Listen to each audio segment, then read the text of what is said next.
Yacine, on va parler aussi de quel 11 aligné contre Liverpool, parce que je vois sur le chat, les gens ils commencent déjà à nous dire il va y avoir des duels intéressants, ça va être chaud entre par exemple Luis Diaz, Hakimi, de l'autre côté Mohamed Salah, Nuno Mendes, Barcola par rapport à Trent Alexander-Arnold ou Ousmane Dembélé, alors à voir dans quel positionnement il sera, mais il bouge beaucoup, avec Robertson, etc. Yacine, on en a parlé un petit peu dans le podcast par rapport au match en plus que tu as vu contre Lille.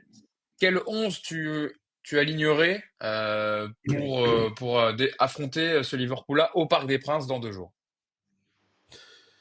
Bon, de toute façon, dans les buts et la défense, il n'y a pas de surprise, hein.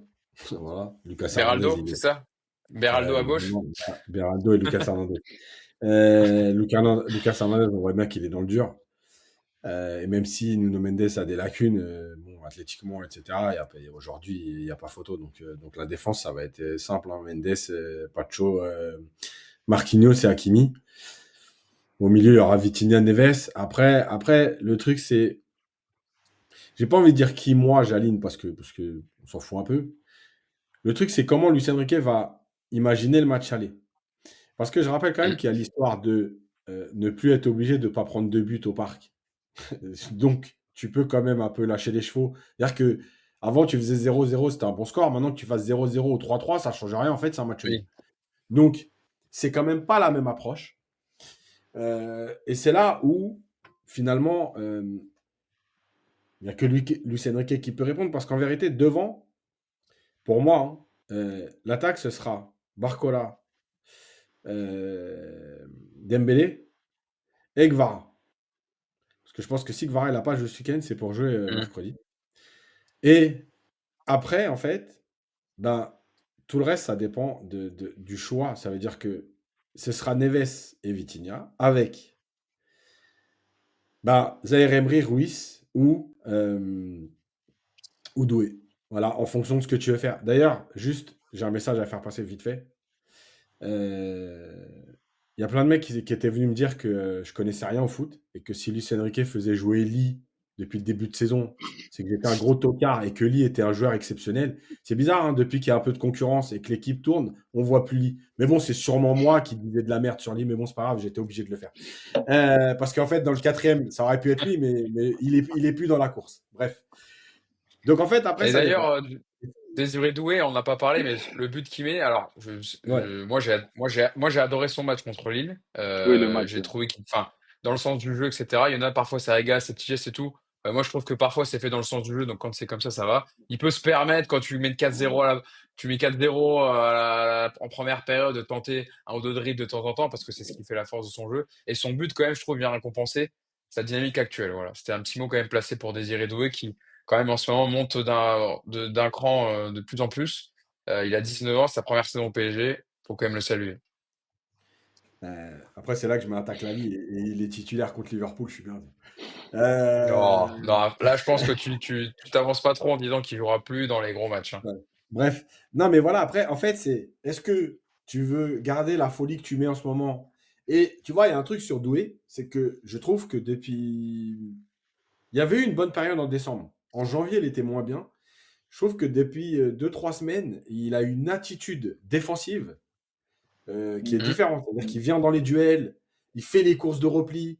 Il Donc, tacle. euh, il marque des points quand même dans cette idée de je peux apporter ça parce que on sait très bien que la première idée de Lucien Riquet, ça va être de récupérer très vite le ballon pour éviter justement de te mettre en danger sur les courses de Salah, etc. Donc, il marque des points.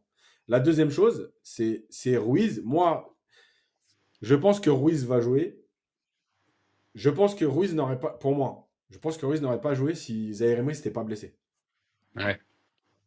Le fait que Zaire Emery raté quand même 3 semaines, je me dis ça va être juste et on sait que Ruiz, en fait, il apporte deux choses.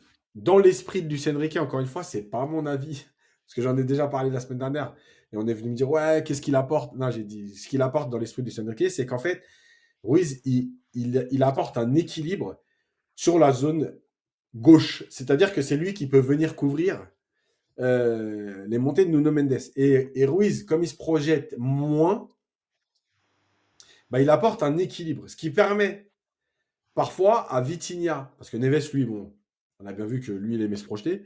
Mais ce qui permet à Vitinha d'être utilisé comme un 6 un peu dans le jeu et de pouvoir poursuivre les actions. Donc, voilà, c'est les trois possibilités. Et en fait, tout dépendra de ce que Lucien Riquet décide de faire du match aller. Est-ce que, comme Sacha, il se dit, à Anfield, ça va être compliqué, donc il faut prendre une option? Est-ce que on joue 180 minutes, plus prolongation peut-être, mais en tout cas 180 minutes et je gère 180 minutes? Est-ce qu'il se dit, j'ai pas besoin de faire la différence aujourd'hui parce que je sais que mon équipe, elle est capable d'aller chercher quelque chose dans le fil?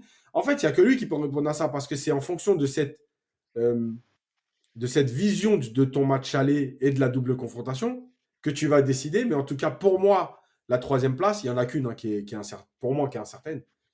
Bah, c'est Doué, Ruiz et Zaire Emery, c'est tout. Hmm. Nico, est-ce que tu aimes ce que tu vois de Désiré Doué en ce moment? Est-ce que pour toi, c'est vrai que par rapport à ce que dit Yacine, en fait, Désiré Doué, il t'apporte un peu plus d'intensité si tu veux récupérer le ballon haut. Il est peut-être plus agressif pour harceler le porteur et le faire sur une plus longue durée dans le match par rapport à un Fabien Ruiz qui est plus pour couvrir les montées de Nuno Mendes et courir derrière si ça se projette bien avec Liverpool. Et Dieu sait qu'ils ont on parle des offensifs du PSG, mais alors Luis Diaz, Cody Gakpo et Mohamed Salah, voilà, c'est autant dire c'est ce qui se fait de mieux Ça en va Europe vite, en hein. ce moment. Ça va très très vite, c'est très performant. Donc Nico, c'est vrai que c'est ce dans le 11 à aligner par rapport pour gérer le match retour aussi au parc mercredi. C'est ce poste-là où il y a une petite indécision quoi. Ouais, après, peut-être que les deux joueront, et que c'est peut-être Vara qui jouera pas, j'en suis pas sûr, moi. Mm. Euh, Après, ouais, la question, ça va être ça. Est-ce qu'on essaye d'emballer le match comme c'est pas possible et de mettre Liverpool sous pression et de déjà dès le match aller d'essayer déjà de prendre un avantage ou est-ce que on va être un petit peu dans l'optique de ce qu'on avait fait à Dortmund d'ailleurs au match aller et ce qu'on avait regretté après l'an dernier, c'est-à-dire se dire que c'est deux matchs et que bah, on commence un peu peinard, on regarde un peu comment ça se passe. Voilà, je sais pas non plus si tu peux face à ce Liverpool-là partir dans l'optique de faire 180 minutes, enfin 90 minutes pied au plancher, ou est-ce qu'il faut pas au contraire aussi leur donner un peu le ballon pour qu'ils viennent te donner des espaces dans leur dos. Enfin, tu sais, il y a voilà, un match comme ça va jouer à des petits détails. Et je pense que ça fait déjà quelques semaines, enfin depuis le tirage au sort, que Luis Enrique planche là-dessus. Et plutôt que les joueurs, ça va être encore une fois l'animation qui va être importante. C'est vrai que Ruiz te donne un équilibre peut-être un peu plus important. Doué te donne un petit peu plus de folie, un peu plus de capacité offensive. Ouais, c'est difficile. C'est un petit peu difficile, mais moi, je vois bien, encore une fois, je vois bien que Vara sur le banc mercredi soir. Et Doué titulaire sur un côté, et puis avec un milieu Vitinha, Neves et Ruiz. Voilà, je mettrai une petite pièce là-dessus. Et puis comme ça, en plus, si Sacha et Hugo, vous faites deux équipes différentes chacun, bah, on pourra isoler le mouvement, l'extrait, puis on dira, regardez, à Paris United, on avait trouvé la bonne compo. Il n'y en avait un qui avait le bon. Donc Alors moi allez-y. je vais dire Gonzalo Ramos en neuf avec Dembélé et Barcola. Non mais alors moi Non, ça, non, franchement je vais te on dire. va couper. On va couper Bah déjà, ouais, ça mais marchera pas. moi, je suis désolé, mais par rapport je sais que Luis Enrique ne le fera pas, et même s'il concerne tout le monde et que les remplaçants ont autant de jeux en ce moment que les titulaires et que ça fait vraiment tourner et qu'il concerne tout le monde. Gonzalo Ramos sur ce qu'il fait actuellement, désolé, mais il pourrait jouer largement titulaire contre Liverpool mercredi. Alors je sais que c'est pas ce que Luis Enrique a en termes de combinaison, etc. Mais quand je vois les performances qu'il fait là encore contre Brest en Ligue des Champions, en Coupe de France où il met encore triplé et contre Lille dans les déviations, dans la qualité technique, dans le sens du jeu. Bah, désolé, mais dans n'importe quelle autre équipe d'Europe, je pense, à ce poste-là, il n'y en a pas 50 en ce moment qui peuvent être qui sont du niveau de Gonzalo Ramos, hein. Ouais, on peut dire Kane, Lewandowski, enfin les gros habituels. Il n'y en a pas 50 pour moi, hein. Vous allez peut-être pas être d'accord, mais c'est quand même. Et d'ailleurs, je pense ça sera une des questions à se poser quand même de cette fin de saison et de l'été prochain. Qu'est-ce que tu fais de Gonzalo Ramos qui est à ce niveau-là? Et est-ce que lui, à un moment, ne voudra pas jouer tous les matchs titulaires et que ce temps de jeu, même s'il en a un peu en ce moment, parce que tu joues tous les 3 jours, ça va pas ne pas lui convenir.